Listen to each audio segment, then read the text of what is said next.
Threshold models are one explanation for the success or failure of the diffusion of innovations.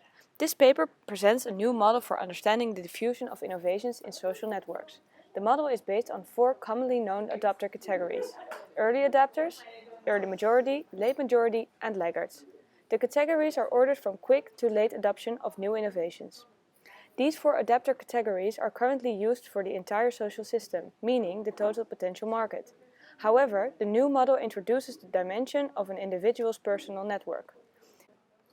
Within this model, they have created 4 thresholds that range from very high to very low.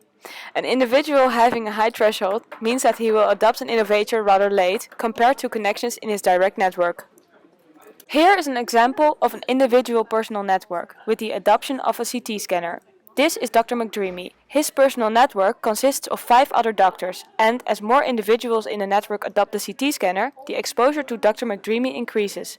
In the end, Dr. McDreamy adopted the CT scanner after all the other doctors in his personal network also adopted the CT scanner. This is an example of the entire social system. This is Dr. Gray. She is working in a private clinic and might buy a CT scanner 4 or 5 years after they are introduced into the market.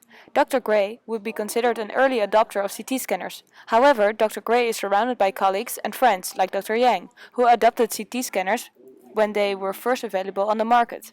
Dr. Yang is an even earlier adopter of CT scanners. Dr. Gray, who adopted the CT scanner in year 4, is therefore considered to have a high threshold to adopt innovations because relative to her connections, she was actually quite late. We now indeed see that Dr. Gray is an early adopter, but she has a very high threshold. So who is more likely to be an opinion leader in the doctors' community? Even though Dr. Gray seems more innovative, as she adopted the CT scanner very fast, the study found that in this case Dr. McDreamy is more likely to be an opinion leader and exert external influence. This is because Dr. Gray is not consistent in her innovative behavior, since she is not on the red line. The red line represents individuals that show consistency in their innovativeness relative to the direct ties in the social system. Dr. McDreamy does show this consistency, and therefore people will see him more as a role model and are likely to imitate his behavior. The model in this paper is applicable to diverse data sets and can be used to show how external influence and opinion leadership affect the diffusion of innovations.